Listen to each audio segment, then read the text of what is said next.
وہ واحد عورت جن کا ذکر قرآن مجید میں متعدد بار کیا گیا، ایک پوری سورت حضرت مریم علیہ السلام کے نام سے موسوم ہے۔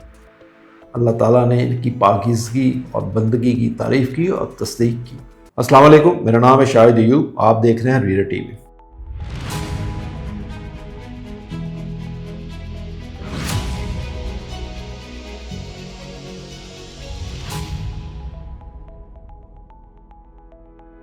چند روز قبل میرے ایک دوست ملنے آئے۔ دوست کیا تھا، کسی کے ریفرنس سے ملنے آئے اور باتوں باتوں میں بات شروع ہوئی تو انہوں نے ذکر کیا عورت مارچ کا اور عورت کی حکمرانی کا۔ میرے لیے ایک بڑی عجیب چیز تھی جو انہوں نے بیان کی، بلکہ یوں کہیے کہ میرے لیے نئی چیز تھی۔ باتیں تو بہت سنتے ہیں لیکن سم ٹائم کوئی ایسی چیز ہوتی ہے کہ نالج میں نہیں بھی ہوتی۔ تو کہنے لگے کہ میں تو اپنی بیوی کو، جب میں گھر سے کہیں باہر جاتا ہوں تو میں اپنی بیوی کو گھر کے اندر بند کر کے باہر سے تالا لگا کے آتا ہوں۔ فرمانے لگے کہ مجھے عورت پر اعتبار نہیں۔ اس سوچ کے اوپر میں نے ایک فیصلہ کیا ایک وی لاگ کرنے کا۔ تو یہ وی لاگ اسی سلسلے کی کڑی ہے، یعنی عورت کی عزت اور حرمت کے اوپر۔ وہ صاحب شاید نہیں جانتے کہ عورت کا تو پہلا روپ ہی رحمت ہے، بیٹی بن کر سب خاندان والوں کے لیے دلوں پہ راج کرتی ہے، بشرطے کہ کوئی اللہ کے حکم کو سمجھے تو۔ بین برکر بھائی کی سچی اور مخلص دوست ہوتی ہے، اور دوسری طرف ماں کا تو ایک بازو ہوتی ہے۔ بیوی ہو تو ایک پختہ اور ہمیشہ ساتھ نبھانے والی اور ہر دکھ سکھ کے ساتھی بن جاتی ہے۔ جب ماں بنتی ہے تو اس کا رتبہ اللہ تعالیٰ اتنا بلند کرتا ہے کہ جنت اس کے قدموں میں ڈال دیتا ہے۔ سورۃ النساء کی ایک آیت 34 کا ترجمہ ہے کہ مردوں کو ہم نے حاکم بنایا ہے عورتوں پر۔ حاکم کا یہ مطلب ہرگز نہیں کہ عورتیں ان کی غلام ہیں۔ مرد اور عورت مل کر ایک خاندانی ادارے کو وجود میں لاتے ہیں اور اس ادارے کا سربراہ ہوتا ہے مرد۔ عورت اگر بیوی کے روپ میں تھی تو رسول صلی اللہ علیہ وسلم نے فرمایا کہ خدیجہ اگر تم میری جلد بھی مانگتی تو میں اتار کے دے دیتا۔ جب یہی عورت بیٹی کے روپ میں تھی تو حضور صلی اللہ علیہ وسلم نے نہ صرف کھڑے ہو کر استقبال کیا بلکہ فرمایا فاطمہ میرے جگر کا ٹکڑا ہے۔ وہ پرہیزگاری، عاجزی اور شفقت کے لیے مشہور تھیں۔ آپ نے فرمایا فاطمہ جنت کی عورتوں کی سردار ہے۔ حضرت خدیجہ حضور صلی اللہ علیہ وسلم پر ایمان لانے والی پہلی خاتون تھیں، اور وہ ایک کامیاب کاروباری تھی جنہوں نے حضور صلی اللہ علیہ وسلم کی جذباتی اور مالی مدد بھی کی اور ان کے ساتھ مل کے تجارت بھی کی۔ اللہ تعالیٰ نے فرمایا کہ اولاد دینے والا میں ہوں، اور اولاد میں مقدم کیا تو بیٹی کو، اور بیٹے کے تذکرے کو بعد میں کیا۔ وہ جس کو چاہے بیٹیوں سے نواز دے اور جس کو چاہے بیٹوں سے نواز دے، اور جس کو چاہے دونوں سے اور جس کو چاہے بانجھ کر دے۔ اللہ تعالیٰ نے انسانیت میں برابری کے بارے میں حکم دیا کہ یہ مت سمجھا جائے کہ عورت کی کوئی حیثیت نہیں۔ اللہ تعالیٰ نے فرمایا اے لوگو ہم نے تمہیں ایک مرد اور ایک عورت سے پیدا کیا، اور یہ ساری کائنات آدم اور حوا کی اولاد ہیں۔ ایک صحابہ نے حضور صلی اللہ علیہ وسلم سے پوچھا کہ میرے حسن سلوک کا سب سے زیادہ حقدار کون ہے؟ آپ نے فرمایا تیری ماں۔ دوسری مرتبہ اور پھر تیسری مرتبہ یہی سوال دہرایا کہ میرے حسن سلوک کا زیادہ حقدار کون ہے؟ تو آپ نے دوسری اور تیسری مرتبہ یہی جواب دیا کہ تمہاری ماں۔ اور جب چوتھی دفعہ اس صحابہ نے آپ سے یہی سوال پوچھا تو آپ نے جواب دیا تیرا باپ۔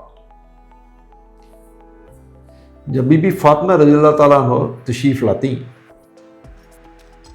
تو ان کے بیٹھنے کے لیے اپنی چادر بچھا دیا کرتے، حضور صلی اللہ علیہ وسلم نے اپنی آخری خطبے میں ارشاد فرمایا کہ میں بیویوں کے معاملے میں تمہیں اللہ سے ڈراتا ہوں، یہ وہ کمزور مخلوق ہے جس کو اللہ نے تمہارے تابع کیا ہے، تم ان کے معاملے میں ہمیشہ اللہ سے ڈرتے رہو۔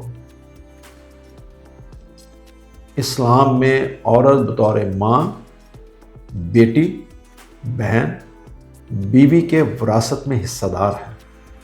صدقہ جاریہ بیٹا بھی ہے اور بیٹی بھی، لیکن جنت کی بشارت خاص طور پہ بیٹیوں کی پرورش پر دی گئی۔ آپ صلی اللہ علیہ وسلم نے فرمایا کہ جس کی 3 بیٹیاں ہوں اور وہ ان کو پال پوس کر بڑا کرے اور پھر اچھی جگہ ان کا نکاح کر دے تو میں اور وہ شخص جنت میں بالکل ایسے ہی ہوں گے جیسے یہ 2 انگلیاں۔ آپ نے فرمایا علم حاصل کرنا ہر مسلمان مرد اور عورت پر فرض ہے، صرف مرد کا نام نہیں لیا۔ شادی، وراثت، کاروبار، جائیداد کے حقوق اسلام میں 1400 سال پہلے مقرر کر دیے گئے، اس جدید دنیا سے بہت پہلے خواتین کو دے دیا گیا۔ ایک ڈاکٹر صاحب امریکہ میں مقیم تھے، انہوں نے وہاں ایک اولڈ ہوم بنایا۔ پاکستان سے ان کے ایک دوست ان کو ملنے کے لیے چلے گئے اور انہوں نے ان کو اس اولڈ ہوم کا وزٹ کرایا جو کہ ایک بہت بڑے رقبے پہ پھیلا ہوا تھا۔ ایک کمرے کے سامنے سے گزرے تو ایک بوڑھی عورت آئینے کے سامنے کھڑی اپنے آپ کو بڑی سنوار رہی تھی، ہلکا میک اپ کر رہی تھی۔ کافی دیر کے بعد وہ واپس پلٹے تو ابھی تک تیار ہو رہی تھی۔ دوست نے ڈاکٹر صاحب سے پوچھا تو وہ بولے کہ اس عورت کا بیٹا جو سال میں 1 دن اس عورت سے ملنے آتا ہے، یہ اس کے لیے تیار ہو رہی ہیں، یہ اس کے ساتھ ڈنر کرتی ہیں سال میں 1 دفعہ۔ آج یہ اس لیے خوش ہیں کہ ان کا بیٹا ان کے ساتھ ڈنر کرے گا۔ تحفہ ایسے مدر ڈے کے اوپر جو سال میں 1 مرتبہ ماں کی یاد دلائے، جبکہ ماں نے تو ہر رات ہر دن لمحہ اس کو یاد رکھا ہوگا، اپنی تکلیف کو بلا کر، اپنی راحت کو بلا کر، اپنے آرام کو بلا کر ہر لمحہ اس کا سوچا ہوگا۔ اس کے برعکس سعودی عرب میں ایک مقدمہ پیش ہوا جس میں 80 سال کے بوڑھے نے 70 سال کے بوڑھے اپنے سے 10 سال چھوٹے بھائی کے اوپر ایک مقدمہ کر دیا۔ مقدمہ کیا تھا کہ 80 سال والا بڑا بھائی کہہ رہا ہے کہ میرا چھوٹا بھائی جس کی عمر 70 سال ہے وہ مجھ سے یہ حق چھیننا چاہتا ہے کہ میں اپنی ماں کی خدمت کرنا چاہتا ہوں۔ جج بھی رو پڑا اور اس نے بڑے بھائی سے کہا کہ اس کو تھوڑا کم وقت ملا ہے، تھوڑا اس کو بھی موقع دو، یہ ہے ہمارا مذہب، یہ ہے ہماری اقدار۔ بیوی کی حیثیت سے دیکھیں تو اللہ تعالیٰ نے میاں بیوی کو ایک دوسرے کا لباس قرار دیا ہے، مرد کو اس کی کفالت کا ذمہ دار ٹھہرایا ہے۔ اب آئیے کچھ اور بڑی اگزامپل کی طرف دیکھتے ہیں جس سے اللہ تعالیٰ نے عورت کی عظمت اور امپورٹنس کو اجاگر کیا ہے۔ حج اور عمرے میں صفا اور مروہ کے درمیان سعی کو ایک اہم رکن کے طور پر لازم قرار دیا گیا، اور یہ حضرت ابراہیم علیہ السلام کی بیوی حضرت ہاجرہ کا اپنے بیٹے حضرت اسماعیل علیہ السلام کے لیے پانی کی تلاش میں ان 2 جگہوں کے درمیان دوڑنا اور پانی کی تلاش کا واقعہ ہے۔ اللہ تعالیٰ نے ان کے ایمان، استقامت اور عزم کو اس قدر کی نگاہ سے دیکھا کہ یہ حج کا ستون بن گیا۔ حضرت عائشہ رضی اللہ تعالیٰ کو دیکھیں، وہ عالم اسلام اور بہت سے صحابہ کی استاد تھیں، ان سے 2000 سے زیادہ احادیث روایت ہیں۔ ان کی ذہانت، یادداشت اور اسلام علمی میں قیادت کا بڑے پیمانے پر بہت احترام کیا جاتا ہے۔ حضرت ام سلمہ رضی اللہ عنہ ایک عقل مند اور دلیر خاتون ہونے کے ناطے انہوں نے صلح حدیبیہ کے دوران حضور صلی اللہ علیہ وسلم کو مشورہ بھی دیا آپ نے ان کے مشورے کو سنجیدگی سے لیا اور سیاسی معاملات میں بھی خواتین کی آواز اور مشورے کی قدر کی۔ حضرت مریم علیہ السلام حضرت عیسیٰ علیہ السلام کی والدہ تھیں۔ وہ واحد عورت جن کا ذکر قرآن مجید میں متعدد بار کیا گیا، ایک پوری سورت حضرت مریم علیہ السلام کے نام سے موسوم ہے۔ اللہ تعالیٰ نے ان کی پاکیزگی اور بندگی کی تعریف کی اور تصدیق کی۔ جیسا میں نے آپ سے پہلے عرض کیا، حج کے درمیان صحیح کا، تو آپ یہ دیکھیے کہ مرد اور عورت دونوں عورت کی کہانی کا احترام کرنے کے لیے صحیح کرتے ہیں، جیسے اس بات کی تقویت ملتی ہے کہ اسلام میں عورت کا ایک بڑا مقام ہے۔ اللہ تعالیٰ کی طرف سے مناسک حج کے ذریعے عورت کی جدوجہد کو ہمیشہ یاد رکھا جاتا ہے، جس سے ظاہر ہوتا ہے کہ اللہ تعالیٰ خواتین کے اعمال، حوصلے اور عقیدت کو قدر کی نگاہ سے دیکھتا ہے، اور یہ اسلام کی جانب سے عورتوں کو دی جانے والی سعادت، عزت اور احترام کی ایک طاقتور علامت ہے۔ اسلام ایسی مثالوں سے بھرا پڑا ہے جہاں خواتین کو عزت دی جاتی ہے یا بااختیار بنایا جاتا ہے۔